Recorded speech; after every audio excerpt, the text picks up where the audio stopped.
Oh, it's just, I wish I had thought of it. It's just, we're just a maximum. Okay. Okay. Sylvia used to say I would get away with everything. I did? Yes, you did. Mom, why don't you?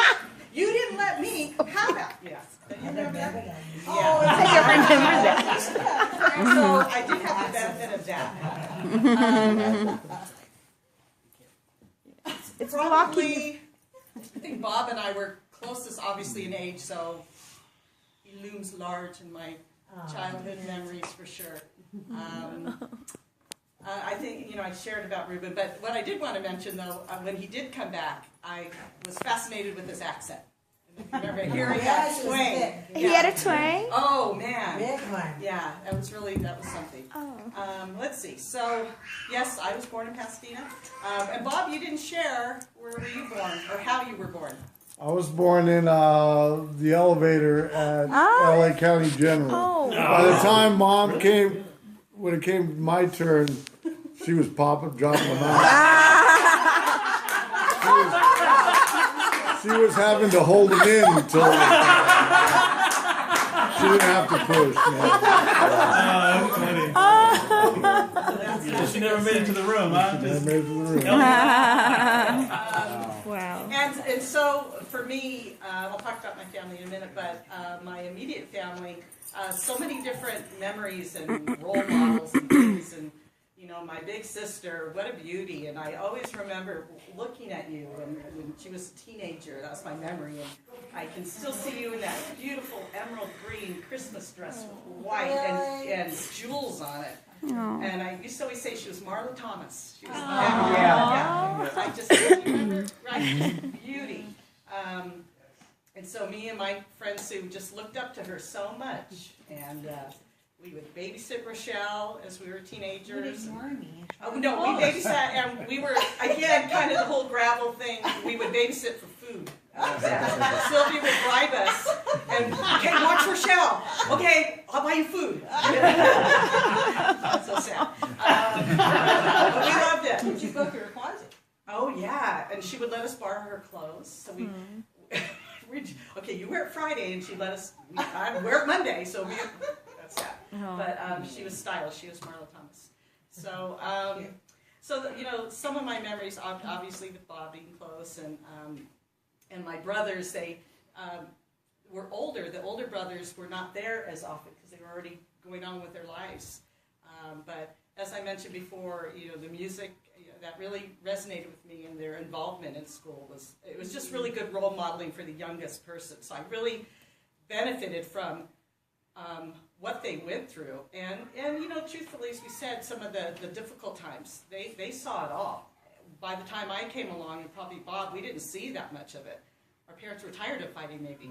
It still occurred, but not as much. So a very different experience, and I know that, and I know I'm the beneficiary of the sacrifices that my siblings made, and I think Bob too. But so Joey, where's Joey at?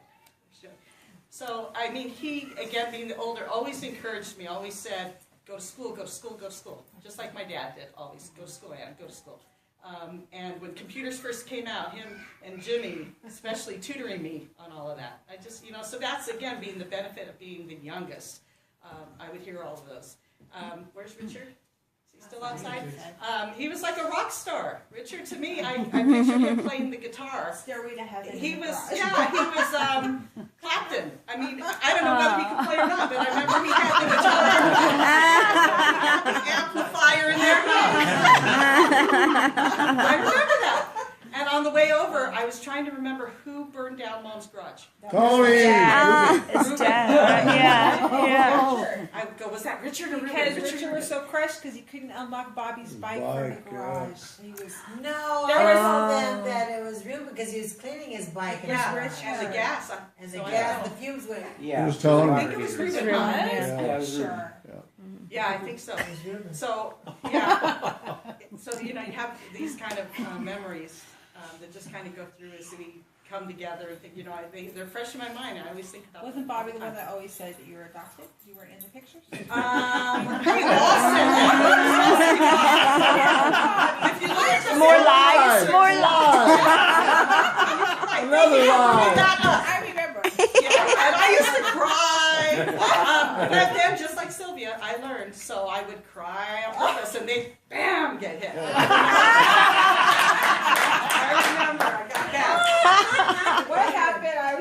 always tell the story of did he get hurt for the jack hitting you in the forehead when you were playing yeah. mechanic? With the real jack. We didn't have toys, so we have the real toys. Right. That's You got right. rheumatic fever. I did. I remember that. You better put that in your. I better write that down. I didn't know that. He did, yeah, and a doctor actually came to the house. House calls. Yeah, a doctor actually came to the hospital. Oh, I don't remember that, but anyway, so those are some of my childhood memories that are really vivid in my mind. And did she mention she was in the drill team? She was like the top drill team. Ah. What were you called? Drill team leader. Okay, there you go. So, What can I say? She still does the hands. What high school? Where? As you the same. Right down Okay. the street. We live just right down the street. Do a routine. Pardon? Do a routine. And Matt. Matt too. This is high school too, so everybody was involved in that. Wow. So many of us. play the drum. Let's see. So I went through high school. Like I said, with the encouragement, did okay in high school. But because I was encouraged so much, I went on to college and graduated from Cal State Fullerton. And then met Scott when we were working at Mervyn's back in 1980.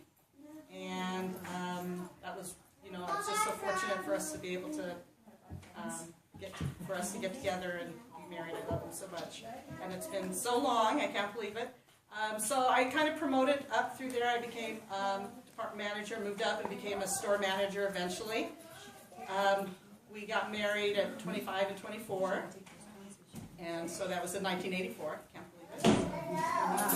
Wow. And let's see, what after that, so we started having a family. So we waited 5 years because we wanted to go on vacation. And so we went on vacation 5 years in a row, went to Hawaii. She's always been very organized. We haven't been back, except we're going this year for our 30th anniversary. Yeah, So yeah. excited about that. So then at age 30, had my first child. I'm sorry, she's working.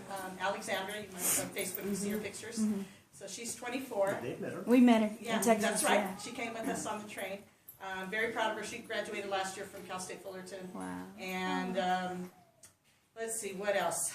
My son is just turned 22, Chris, and I'm very proud of him. I think he's one of the first who were sacrificing his worth that we were able to send him away to school in a good way. So he's at UC San Diego. He's going to graduate this year. Excellent student.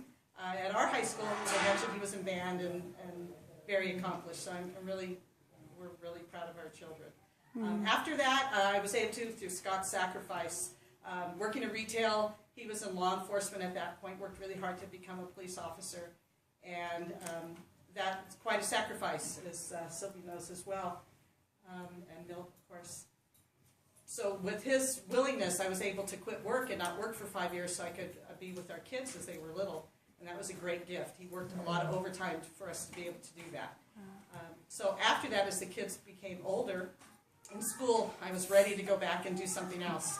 And I knew I didn't want to go back to retail because the hours so hard with the family. So I've always loved working with young people as well, just like Jimmy says.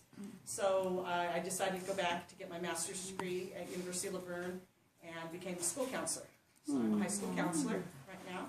So that's a great reward. I was fortunate, again, blessed to get a job at my kids' high school. So I was able to be with them the whole time, and that was a great experience. Yeah. So since that time, now as I'm getting older and our kids are growing up, and still, I think both Scott and I, and through, I think, really a memory of my family and my parents' work ethic, going back a little bit. I don't know if Bob went or the others, but I remember going, Dad would work during the day, but we would go with them at night, being the younger ones, and they were janitors, and they worked in office buildings, and they were cleaning, and they worked so hard. And so, again, for me, that just instilled that into me, that you work and you work hard, that's what we do. And so now, as our life is transitioning, as our kids are growing up, what's the next chapter, what are we going to do? So I just recently was able to start teaching at University of Laverne, so I do that in the evenings. So that's really rewarding. Yeah. I think that's it. Awesome. No instruments. No instruments. was in choir back in the day. Yeah. Oh, wow. Yeah, so we sang. Yeah. What is your guys' nationality? It's not Mexican. Mexican. Yeah. It's Mexican? Yeah. Yeah. Any Basque or any Portuguese? Nope, not that. No, not at all. Not that we're aware of. Yeah. Yes, Aw, yes, picture. for the girls. Picture. Picture. Let's go. Oh, we need to get the cousins, right? That are here. We will, We yes. should get the picture of the cousins. All right, let's get some dessert. Everybody, let's get some dessert. Okay, picture first. Pies, cakes. Well, yeah. All right. All right, come on, come on. Come on, kid. Turn the coffee pot on. One more. Cute. Amen. Aww. Awesome. Yeah.